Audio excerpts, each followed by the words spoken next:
Hey YouTube, this is Weissman4 and today I'm going to be doing a showcase on the new Sins of a Solar Empire Rebellion Forbidden Worlds add-on. The add-on itself actually came out 2 weeks ago, but I just got around today to giving it a try for the first time and I wanted to let you guys know what I thought of it so far. But first, I wanted to real quick give a little bit of information on me. I've been playing Sins of a Solar Empire since it originally came out a couple years ago, and this is before even Sins of a Solar Empire Rebellion came out. I'm talking about the original Sins game. Now, since then, they've added a lot into the game with the factions and the different gameplay that they came out with Sins of a Solar Empire Rebellion. But what I really wanted to focus on was what they've added in with the new DLC, Forbidden Worlds. The Forbidden Worlds DLC is only $4.99. You can buy it on Steam, which is a pretty good deal for any DLC, as most of you will probably know. Today, any extra content for games is normally anywhere from $15 to $30, which is kind of expensive. So when you get something for $4.99, you can't really beat that. Now, the actual add-on itself adds in a couple things. First, it adds in 4 new planet types. These really expand the total number of planets, because before that, there were only a handful, maybe about 5 different kinds that you could actually settle on. So 4 new ones is a big deal. Real quick, I'm going to skip around and show you some of the planets that I found in the recent game that I was recording.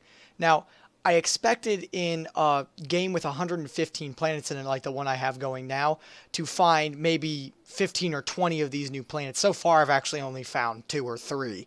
And that's kind of disappointing, but I want to show you the ones that I found and let you get a look at what they're like. What my fleet's currently jumping to is a Ferris planet that I found in one of my star systems. Now this planet, from what I'm getting out of it, is like a metal planet, a lot like the magma planets work, but it has a ton of metal asteroids around it. It's got 5, and it's got some special upgradable stuff that you need to get to settle it, just like you have to do when you settle on like a magma or icy world. This is just a screenshot of the planet itself. As you can see, it's got 5 metal slots on it. Most planets never get up to that many asteroids at all, so that's a big difference. The other 3 planets that they add in the DLC are Barren, Oceanic, and Greenhouse. Now, I wish I had found the other 3 while I was filming this, but I never got a chance to look at them. Apparently, my brother during the gameplay found an Oceanic planet, but I didn't get actual gameplay footage of it. I actually only ever found 3 Ferris planets, which kind of sucks. But what I want to move on to the planet specializations portion of the DLC. This adds in 2 planet specializations. One is industrial, the other one is social. With the social upgrade, you can allow more people to live on your planet, so you can basically take a dead asteroid and end up packing 30 people in it. And the industrial one allows you to increase ship rate, production, and taxes from trade. So they both have their advantages, and you can kind of decide which one you want to go towards. Depending on the planet type, I've noticed you can build 3 of these upgrades or 2 of these upgrades, and it all depends on the planet type. Like Terran on my homeworld, I could build 3 of them for the industrial one. On the asteroid right next door, I could only build 2. The new research they add in is all stuff that allows you to colonize new planet types. Just like you need to get research to colonize icy and magma planets in the original Sins of a Solar Empire Rebellion, now you have to get research to colonize Ferris, Oceanic, and Greenhouse worlds, as well as research to improve the total population on these planet types. The final piece that I want to go over in this video is the planet bonuses. They added in 40 of these, and from what I've noticed in my game, I found a couple on a few planets scattered around my galaxy.